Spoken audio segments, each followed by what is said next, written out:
भाई पर यह तो गलत है। ऐसे नकली चावल कोई व्यक्ति खाएगा तो उसकी तबीयत खराब हो सकती है। हाँ तो उससे हमें क्या, हमें तो इसे बेचकर मुनाफा मिलेगा। हम उसमें खुश हैं, हम दूसरों की क्यों सोचें। जब हमारी फसल खराब हो जाती है, हमारे घर वाले भूखे मरते हैं तो कोई पूछने आता है क्या? तो हम क्यों दूसरों की सोचकर अपना नुकसान कराएं?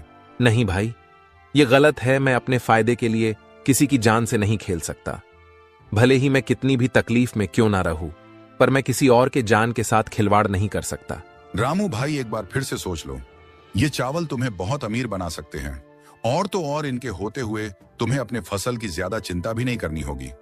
जितना भी हुआ बाकी का ये संभाल लेंगे। नहीं भाई, ये काम मुझसे नहीं हो सकता है, चाहे कितना भी फायदा क्यों ना हो। ठीक है भाई, जैसा तुमको सही लगे। हाँ भाई, चलो फिर मैं चलता हूँ। रामू हरि के घर से निकल जाता है। रामू फिर से परेशान होकर अपने घर की तरफ चल पड़ता है। चलते चलते रामू परेशान हालत में एक पेड़ के नीचे आकर बैठ जाता है। अब क्या करूं मैं? अपने नसीब को कोसूं या नहीं? कुछ देर पहले तक लग रहा था कि मुझे कोई नई राह मिल जाएगी जो मेरी किस्मत को बदल देगी, पर आखिर हुआ वही, फिर मेरी किस्मत दगा दे गई। अब मैं क्या करूं? आखिर कब तक इस किस्मत को कोस के काम होगा मेरा? रामू परेशान होकर पेड़ के नीचे अपने आप से बात कर रहा होता है।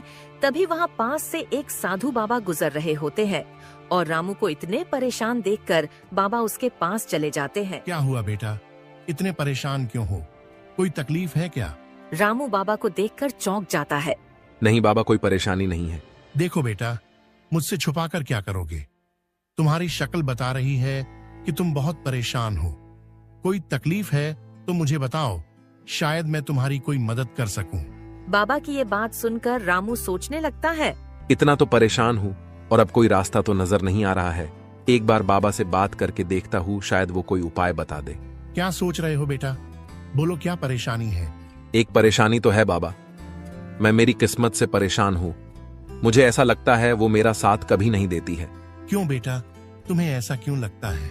बाबा, मैं एक मामूली किसान हूँ जिसका सारा संसार खेती बाड़ी पर निर्भर है, और मैं पूरी ईमानदारी से अपने खेत पर काम करता हूँ, पर मेरी किस्मत कभी साथ नहीं देती है। कभी बारिश मेरी फसल खराब कर देती है, कभी सूखा पड़ जाता है, और किसी साल फसल बच गई तो उस साल मंडी में फसल की दाम कम हो जाती है। बेटा, तो तुम किसानी के अलावा कुछ करने की क्यों नहीं सोचते हो? बाबा, मेरे पुश्ते किसानी ही करते आ रही है, और फिर मैं किसानी कैसे छोड़ दूं? और किसानी छोड़ना तो कोई तरीका नहीं है ना बाबा। इसी तरह अगर हर किसान परेशान होकर किसानी छोड़ दे तो लोग तो भूखे मर जाएंगे। हाँ बेटा, यही तो सोचकर